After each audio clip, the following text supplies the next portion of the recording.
নমস্কার বন্ধুরা, আমি অর্চনা। আমার চ্যানেলে আপনাদের স্বাগত। তো আজকে আমি একটা নতুন ধরনের নাস্তা রেসিপি নিয়ে এসেছি।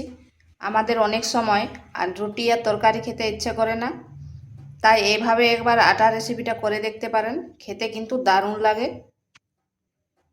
আর খুবই হেলদি এবং খুব সহজে হয়ে যায়। তো চলুন দেখে নেওয়া যাক আমি কিভাবে এই নাস্তা রেসিপিটি তৈরি করি। এখানে নিয়েছি 1 বাটি আটা, আপনারা চাইলে ময়দাও নিতে পারেন। আর নিচ্ছি হাফ বাটি চালের গুঁড়ো আর সামান্য লবণ। এরপর শুকনো উপকরণগুলি ভালোভাবে মিশিয়ে নিচ্ছি।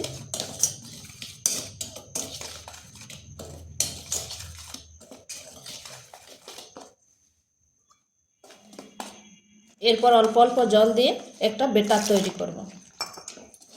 ঘন আঁচের বেটার করব, খুব পাতলাও নেই আর খুব মোটাও নেই।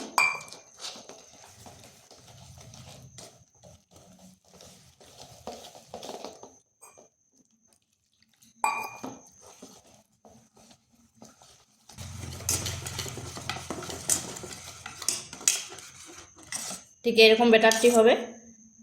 এরপর এটা আমি ঢাকা দিয়ে রেখে দিচ্ছি, যেহেতু চালের গুঁড়ো আছে তাই 10 মিনিটের জন্য ঢাকা দিয়ে রেখে দিচ্ছি। এখানে একটা মিডিয়াম সাইজের আলু নিয়েছি, আলুটাকে ছুলে নিয়েছি। এরপর আলুটাকে গ্রেট করে নেব।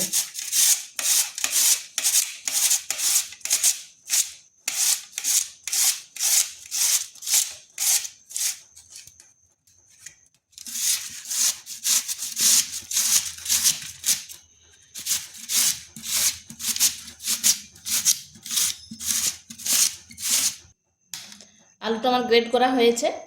আর নিয়েছি একটা গাজর,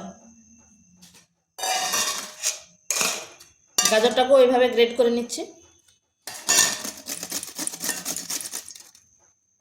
এখানে কড়াইতে তেল দিয়েছি আর দিয়ে দিচ্ছি জিরা।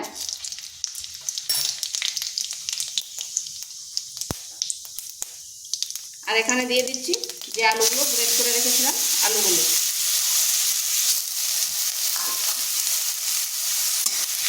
হালকা নেড়ে নিচ্ছি।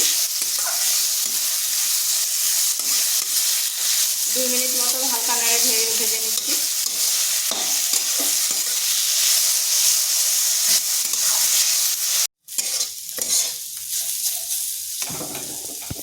আলুগুলো ভাজা হয়ে গেছে। এরপর এখানে দিয়ে দিচ্ছি গাজরগুলো।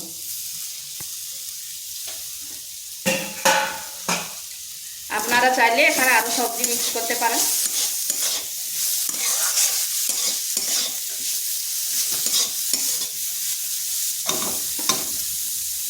দিয়ে দিচ্ছি পরিমাণ মতো লবণ।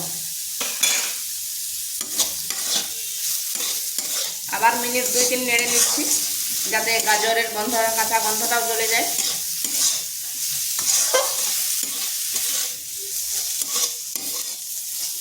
এটা ভাজা হয়ে গেছে।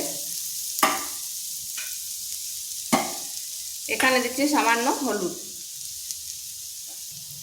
দিয়ে দিচ্ছি কাঁচা লঙ্কা,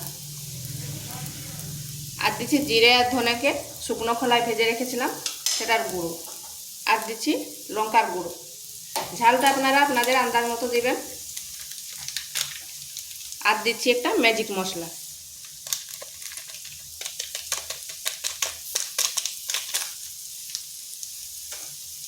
এরপর ভালোভাবে এগুলো মিশিয়ে নিচ্ছি।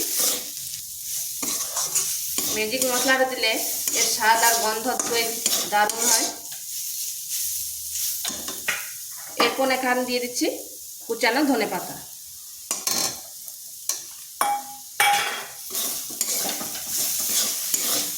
সবগুলো একসাথে ভালো করে মিশিয়ে নিচ্ছি।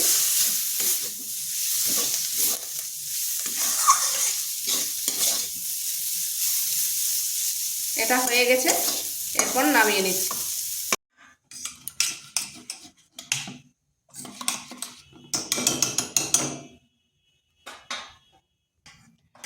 এরপরে ব্যাটারের মধ্যে এই পুরটা দিয়ে দিচ্ছি।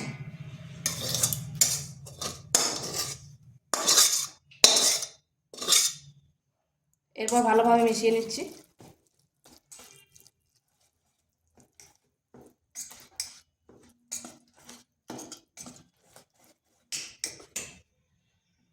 ব্যাটারটা ঠিক এরকম হয়েছে, একটু মোটা মোটা। এরপর এখানে দিয়ে দিচ্ছি 1 চিমটে বেকিং সোডা, আর ভালোভাবে মিশিয়ে নিচ্ছি।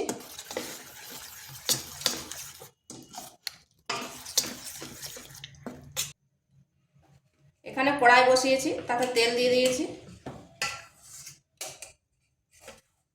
এরপর এখানে 1 হাতা দিয়ে দিচ্ছি।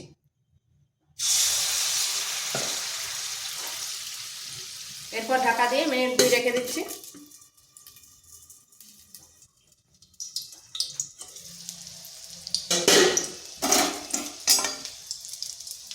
এরপর উপরটা একটু তেল দিয়ে দিচ্ছি, ওই তেলটা। এরপর উল্টো পাশটা ঘুরিয়ে দিচ্ছি।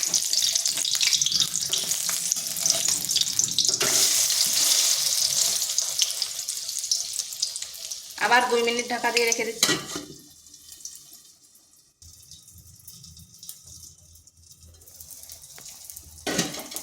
দেখুন বন্ধুরা কি সুন্দর ফুলে উঠেছে।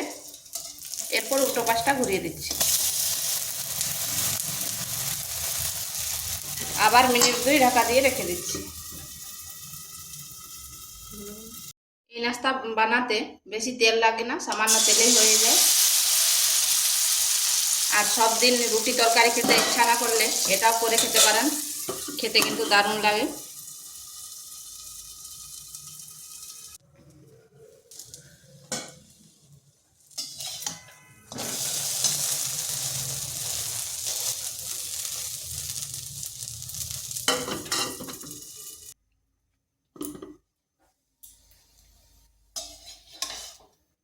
দেখুন কি সুন্দর হয়েছে।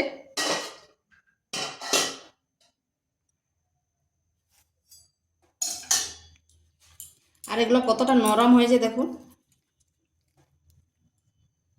আর এগুলো ধরুন রাত্রে রুটি খেতে ইচ্ছে নেই, এভাবেও করে খেতে পারেন, খেতে কিন্তু দারুণ লাগে। তো ভিডিওটা ভালো লাগলে লাইক শেয়ার কমেন্ট অবশ্যই করবেন, আর নিত্য নতুন রেসিপি পাওয়ার জন্য চ্যানেলটিকে সাবস্ক্রাইব করবেন।